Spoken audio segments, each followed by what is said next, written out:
বিসমিল্লাহির রহমানির রহিম। আমি মোহাম্মদ তরিকুল ইসলাম চলে আসলাম আজকে ঠাকুরগাঁও হরিপুর উপজেলার রাবিয়া মোড়ে। তো আপনারা জানেন আমরা প্রত্যেকবারেই মতো এরকম রাবিয়া মোড়ে মাহফিল ইফতার হয় এবং আজকের ইফতারের আয়োজন করেছে আমাদের আজহার চাচা রাবিয়া মোড়ে। তো আর বাবুর্চি আছে আমাদের রায়হান এবং সহকর্মী আছে রনি এবং আরও আমরা বিভিন্ন জনে আমরা সহকর্মী এদিকে আসো। হ্যাঁ, আমরা সবাই আছি। তো আজকের আয়োজনটা কেমন হচ্ছে? আলহামদুলিল্লাহ, খুব ভালো। খুব ভালো। চাচা আজকে কয়জনের আয়োজন করেছেন আপনি? এদিকে আসেন। আজকে কয়জন আয়োজন করেছেন? 50-55। 50-55 জন।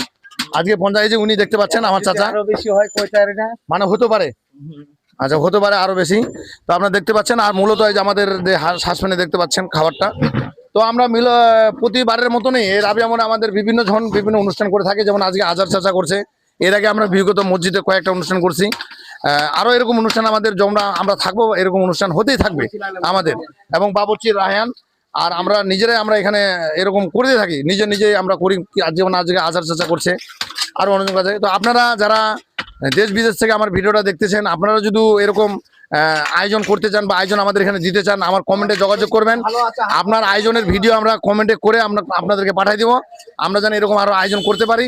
আপনারা দোয়া করবেন এবং আমাদেরকে ভালোবাসা দিবেন। আমার এই রাবিয়া মোড় আমরা এখন সুন্দরভাবে আমরা চলাফেরা করতেছি এই রাবিয়া মোড়ে। এবং এই ইফতার আমরা আজকে সন্ধ্যার পর আরেকটা ভিডিও করব। আর আপনারা অবশ্যই লাইক কমেন্ট শেয়ার করবেন। এবং আমাদের মসজিদটা হয়ে গেছে, মসজিদটার জন্য আমাদের দোয়া করবেন। মসজিদটা আমরা ইদানির মধ্যে উদ্বোধন করব কিছুদিনের মধ্যেই। আর উদ্বোধন করলে আপনারা ভিডিওতে পাবেন। আর মসজিদের জন্য যদি আমরা কেউ দান দিতে চান আমাদেরকে, এই ঠাকুরগাঁও হরিপুর উপজেলার রাবিয়া মোড়ের মসজিদে, জামে মসজিদে, তা আপনারা দানও করতে পারবেন, সমস্যা নেই, যারা দেশ বিদেশ থেকে দেখতেছেন। রায়হান, আজকের আয়োজনটা কেমন হচ্ছে? জি আলহামদুলিল্লাহ, ভালো হচ্ছে। ভালো হচ্ছে। জি। কতগুলো লোক খাইতে পারবে?